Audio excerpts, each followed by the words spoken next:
రంగస్థలం సినిమాతో చిట్టిబాబు పాత్ర ద్వారా తన నటనపై అప్పటి వరకు ఉన్న ప్రేక్షకుల్లో సందేహాలు విమర్శకులకు చెక్ పెట్టేశారు రామ్ చరణ్. ఆ సినిమాతో తెలుగు హిస్టరీ రికార్డ్స్ ని కదిలించి మెగా వారసుడుగా సత్తా చాటాడు చిట్టిబాబు. ఆ సినిమా తర్వాత mass and family action director Boyapati Srinu దర్శకత్వంలో వినయ విధేయరామగా ప్రేక్షకుల ముందుకు వచ్చాడు. ఈ సినిమాపై విపరీతమైన అంచనాలు ఉన్నాయి సినీ ప్రేక్షకుల్లో. ఈ అంచనాలు అందుకోవడంలో వినయ విధేయరామకు బాగా కలిసి వచ్చింది. ఈ రోజు సాయంత్రం యుఎస్ లో ప్రీమియర్ షోస్ పడ్డాయి. అక్కడ చూసిన అభిమానులు ఇది పక్క బ్లాక్ బస్టర్ హిట్ అని సంతోషాలతో మునిగి తేలుతున్నారు. ఈ సినిమాకి ప్రధాన బలం కొణిదెల రామ్ చరణ్. రంగస్థలం సినిమా తర్వాత తన ఇమేజ్ ను రెండింతలు చేసుకున్న రామ్ చరణ్ ఈ మూవీ కోసం మెగా అభిమానులు ఎంతో ఆసక్తిగా ఎదురు చూశారు. దీనికి తోడు సంక్రాంతి సీజన్ కావడంతో అగ్రపీఠం రామ్ చరణ్ మూవీకే అని చెప్పాలి. రంగస్థలం వరకు ఒక లెక్క, రంగస్థలం తర్వాత మరో లెక్క అంటూ మార్కెట్ ను షేక్ చేసిన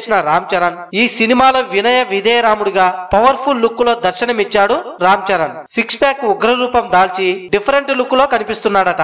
మెగా అభిమానులు ఎన్నాళ్లుగానో రామ్ చరణ్ నుండి ఆశిస్తున్న మాస్ మసాలా యాక్షన్ ఈ సినిమాతో తీరిందని ఈ పండక్కి బంపర్ హిట్ ఇచ్చిన రామ్ చరణ్ కు అభిమానులు జేజేలు పలుకుతున్నారు. 2019 సంవత్సరానికి పెద్ద హిట్ ఇదేనంటూ అభిమానులు కేరింతలు కొడుతున్నారు. సింహ, లెజెండ్, సరైనోడు లాంటి చిత్రాలతో మాస్ అంటే బోయపాటి అంటే మాస్ అనే రీతిలో అంతకు మించిన రీతిలో ఈ సినిమాని తెరకెక్కించాడట బోయపాటి. చరణ్ అభినయం, ఎమోషన్స్ ఈ సినిమాకి హిట్ టాక్ ను సొంతం చేసుకునేలా చేసిందట.